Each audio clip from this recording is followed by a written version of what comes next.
आज की रात नतीजे की रात होगी। यह मैं बातें कर रहा हूं भारत और ऑस्ट्रेलिया के बीच जो सीरीज चल रही है उसकी।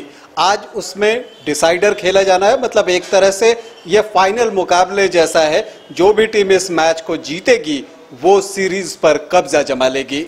इसी मैच पर बातचीत करने के लिए हमारे साथ हैं हमारे सहयोगी प्रजेश। 1-1 पर स्क्वायर। विराट कोहली ने भी ट्वीट किया है कि एवरीथिंग इज स्क्वायर।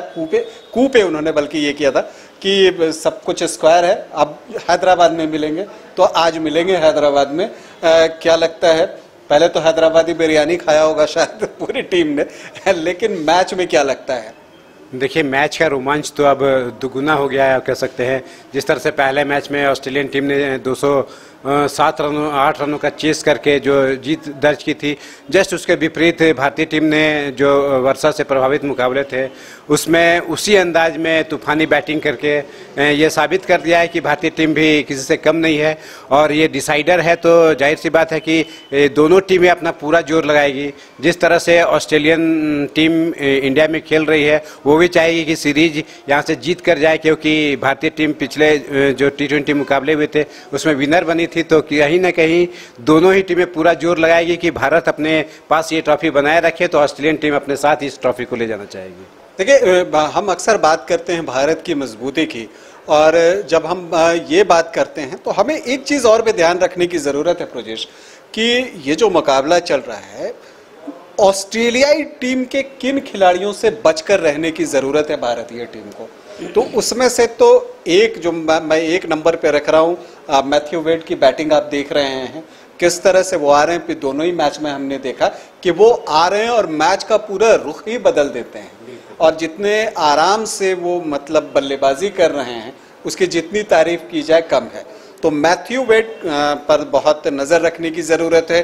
ख़ास करके हम देख रहे हैं कि वो थोड़ा सा बैकफुट पर वेट करते हैं, और जो गेंदें थोड़ी छोटी होती हैं उसको या तो छक्का या चौका के लिए वो डिस्पैच कर देते हैं। एक दूसरे खिलाड़ी जिससे मुझे बड़ा खौफ रहता है और हाल के दिनों में हमने देखा है वो हैं लेग स्पिनर एडम जैम्पा।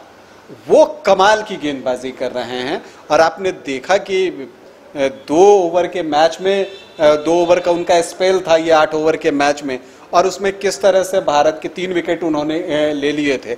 और मुझे तो लगता है कि विराट कोहली जो हैं वो उनके मतलब बिल्कुल फेवरेट बन गए हैं। विराट कोहली को 8वीं बार उन्होंने वाइट बॉल क्रिकेट में आउट किया है।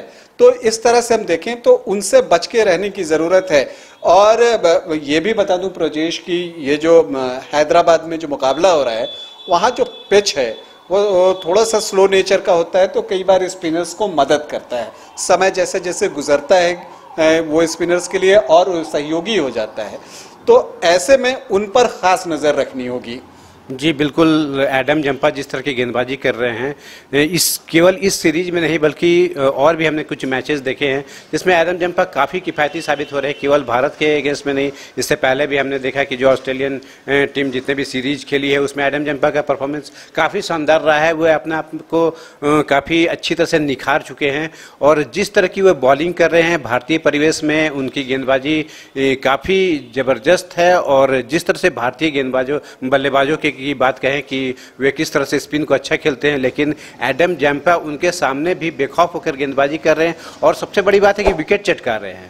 बिल्कुल, और लेग स्पिन उतना उनका लंबा नहीं है, वो गेंद को थोड़ा सा अंदर की ओर या स्ट्रेटर ही रखते हैं, लेकिन चूंकि विकेट के अंदर गेंद रहती है तो आप चूके तो गए। सूर्य कुमार यादव पहली गेंद स्वीप करने गए, विकेट पर गेंद थी, यही वजह है कि वो आउट हो गए। इसी तरह से विराट कोहली बोल्ड हो गए, तो वो विकेट पर गेंद को ज्यादा रख रहे हैं, स्पिन कम करा रहे हैं, और इसका फायदा उनको मिल रहा है। लेकिन एडम जंपा उधर है तो भाई अपने पास भी तो अक्षर पटेल हैं, वो भी गजब के फॉर्म में हैं और क्या गेंदबाजी कर रहे हैं। पहले मैच में भी हमने देखा कमाल की गेंदबाजी, दूसरे मैच में भी जबकि सिर्फ 8 ओवर का मैच था कमाल की गेंदबाजी।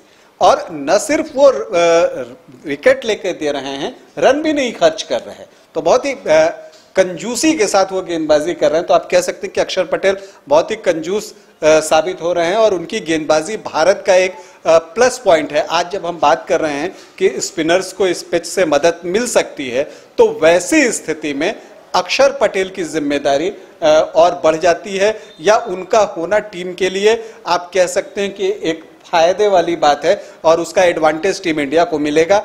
अब बस जो अक्षर पटेल की एक परीक्षा होनी है वो होनी है उनकी बल्लेबाजी में। अगर वो बल्लेबाजी में भी उसी तरह की बल्लेबाजी करते हैं जिसके लिए वो जाने जाते हैं या कई मौक़ों पर उन्होंने किया है, तो आप कह सकते हैं कि रविंद्र जडेजा की जो कमी हुई है उसकी भरपाई वो विश्व कप में कर देंगे। लेकिन जब स्पिनर्स की बात निकली है तो चिंता की भी बात है। अब अगर युजी चहल विकेट नहीं ले रहे हैं तो ये वाकई भारतीय टीम के लिए बहुत ही चिंता की बात है।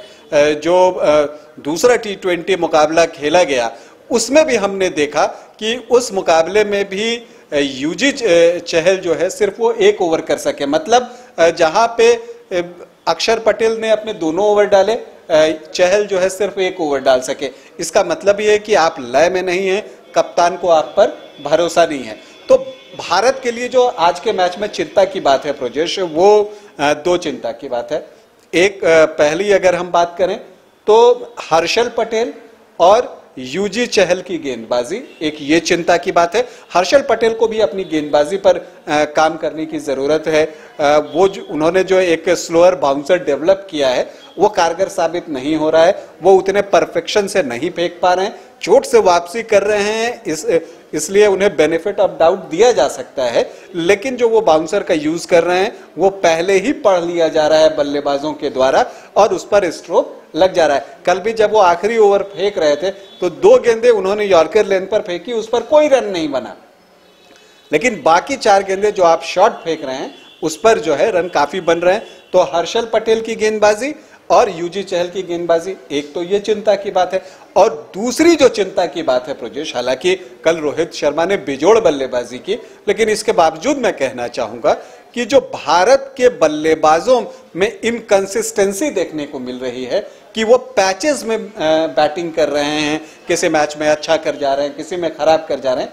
ये 2 चिंता मुझे सबसे ज्यादा सता रही है। आपको क्या लगता है? देखिए, जिस तरह से मैंने पहले भी कहा था कि राहुल या सूर्य कुमार यादव बहुत इनकंसिस्टेंट प्लेयर है। नहीं, यहाँ तक कि देखिए, ये यहाँ पर आप किसी को भी बेनिफिट ऑफ डाउट देने की जरूरत नहीं है। हम विराट कोहली की बात कर सकते हैं। विराट कोहली ने अफगानिस्तान के खिलाफ शतक लगाया। मैं बार बार कह रहा हूं कि उस मैच में कोई दबाव नहीं था, लेकिन इसके अलावा विराट कोहली जो हैं वो इधर बहुत कुछ नहीं कर पा रहे हैं।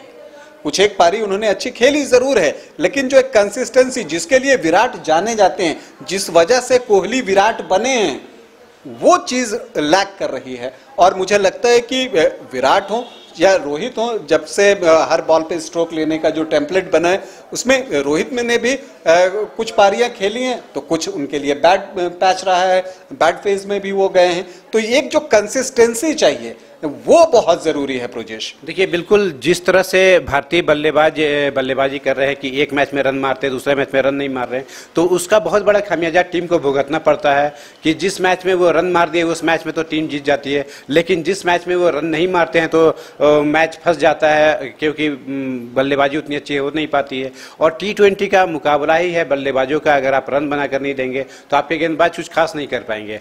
और भारतीय जो 4 जो बल्लेबाज है, जो ऊपर के जो 4 बल्लेबाज है, उनके ऊपर टीम का काफ़ी दारोमदार रहता है। और वहाँ पर अगर आप कंसिस्टेंट नहीं रहते हैं, हमने देखा कि आपने कहा जिस तरह से कि हमारे कप्तान हैं वो रन नहीं बना पा रहे, रोहित शर्मा कभी रन बनाते कभी नहीं बनाते, तो वो तो फिर भी रन बना रहे हैं। लेकिन जैसे जिस तरह से हमने देखा है कि सूर्य कुमार यादव एक मैच में रन करते हैं तो 2-3 मैचेस में रन नहीं करते हैं, तो ये काफ़ी बड़ा प्रभाव डाल रहा है भारतीय टीम पर। उसके अलावा KL राहुल भी काफ़ी अच्छे फॉर्म में नहीं है। हमने देखा कि एक मैच में हाफ सेंचुरी मारी थी, दूसरे मैच में वो सस्ते में चले गए। तो ये काफ़ी बड़ा दारोमदार है इन लोगों पर। और इन खिलाड़ियों को समझना होगा कि हमसे टीम की क्या उम्मीदें हैं और किस तरह मैं इन उम्मीदों पर खरा उतरूं। वैसे रोहित ने जो दूसरे T20 में बैटिंग की है वो अविश्वसनीय है। और जिस तरह से उन्होंने स्ट्रोक लगाया, मैच के बाद उन्होंने खुद भी कहा कि मुझे भी पता नहीं था कि मैं ऐसे शॉट इस पिच पर लगा सकूंगा। लेकिन वो रोहित शर्मा है और यही होता है, जो बड़े खिलाड़ी होते हैं वो बिल्कुल सही समय पर पिक करते हैं और अपना परफॉर्मेंस देते हैं। तो रोहित शर्मा ने दूसरे T20 के दौरान वो किया और ये एक राहत की बात है। लेकिन मैं यही चाहता हूं कि रोहित शर्मा हो, विराट कोहली हो, KL राहुल हो, सूर्य कुमार यादव हो, हार्दिक पांड्या हो, आप जितने नाम लीजिए सब बड़े नाम हैं, कि वो अपने प्रदर्शन में निरंतरता लाएं और जो है वो स्कोर जो है वो करते रहें, क्योंकि अगर आप बल्लेबाजी अच्छे करेंगे तो गेंदबाजों को एक कुशन मिल जाता है। अब गेंदबाजों की बात निकली है तो जसप्रीत बुमराह ने क्या वापसी की है। मैंने प्रोजेश आपको जब हम दूसरे मैच के पहले शो कर रहे थे तो उस वक्त भी मैंने कहा था कि जसप्रीत बुमराह जो हमारी गेंदबाजी में सारे सवालों के जवाब हो सकते हैं और उनके आने से कितना फर्क पड़ता है। कल जो उन्होंने गेंदबाजी की है वह काबिल तारीफ है। जिस तरह से यॉर्कर्स डाले हैं, लगा कि वही बुमराह लौट आए हैं, ये बूम बूम बुमराह हैं। और जो उनके जो यॉर्कर्स पड़ रहे थे, जो स्मिथ जमीन पे गिर गए, फिंच आउट होने के बाद ताली बजाकर उस गेंद की तारीफ करते दिखे, तो ये बुमराह है। तो बुमराह के आने से बहुत फर्क पड़ जाता है। लेकिन एक बात प्रोजेश ये भी देखना होगा कि उनका साथ कौन देगा। दूसरे T20 में 4 गेंदबाजों के साथ गई, लेकिन ये तो तय है कि आज जो है आपको 5 बॉलर्स के साथ जो है वो जाना पड़ेगा, क्योंकि अगर पूरे 20 ओवर का खेल होता है जिसकी कि आज संभावना है। हालांकि बता दूं कि हैदराबाद में थोड़ा सा क्लाउडी रहने वाला है दिन में भी और रात में भी, लेकिन बारिश की संभावना थोड़ी कम है, सिर्फ 22% जो है बारिश की संभावना है। तो ऐसे में लग रहा है कि मैच होगा। हालांकि ह्यूमिडिटी बहुत ज़्यादा रहेगी तो खिलाड़ियों को बहुत ही अच्छे से परफॉर्म करना होगा, क्योंकि उन्हें चोट भी लग सकती है। तो क्या कुछ चेंजेस आप देख रहे हैं? भुवनेश्वर क्या वापसी करेंगे टीम में या दीपक चाहर को मौका मिल सकता है? आज का जो मैच है वो काफ़ी इम्पोर्टेंट है और भुवनेश्वर कुमार को हो सकता है मौका मिले, क्योंकि भुवनेश्वर ही अभी बुमराह के बाद या कह सकते हैं कि बुमराह के जो जोड़ीदार के रूप में भुवनेश्वर कुमार को ही देखा जा रहा है और वर्ल्ड कप में भी उनकी काफ़ी संभावनाएं बनती है। तो मैच काफ़ी इम्पोर्टेंट है, तो इसमें भुवनेश्वर कुमार जैसे अनुभवी खिलाड़ी को ही मौका मिल सकता है। और जिस तरह से आप कह रहे हैं गेंदबाजी की, भारतीय गेंदबाजी की, तो हमने देखा कि हर्षल पटेल बिल्कुल लय में नहीं है। चोट की वापसी के बाद वे अच्छी गेंदबाजी नहीं कर रहे हैं। साथ में युजवेंद्र चहल जो हमारे ट्रम्प कार्ड थे, वे हमेशा जो आज जो भारतीय टीम T20 में वर्ल्ड नंबर 1 है उसमें चहल का काफी बड़ा योगदान है, क्योंकि उन्होंने मिडिल ओवरों में काफी विकेट निकाल कर दिए। और लेकिन इतिहास की बातों को करके कोई फायदा नहीं है। फायदा तो ये होगा कि अभी चहल कैसी गेंदबाजी कर रहे हैं और आज के मैच में वो कैसी गेंदबाजी करते हैं, क्योंकि अगर भारत को सीरीज जीतनी है तो भारतीय गेंदबाजों को सामने आकर न सिर्फ विकेट निकालने होंगे, रन रोकना होगा, तभी जो है आप मैच को जीत सकते हैं। बल्लेबाज मैच बनाते हैं तो गेंदबाज मैच जिताते हैं। आज क्या होगा ये देखना है। भारतीय टीम को हमारी शुभकामनाएं कि वो आज का मैच जीते और सीरीज जीते। तो जो भी कुछ होगा वो बताने हम आपके पास जरूर आएंगे। अभी के लिए इतना ही, इजाजत दें, नमस्कार।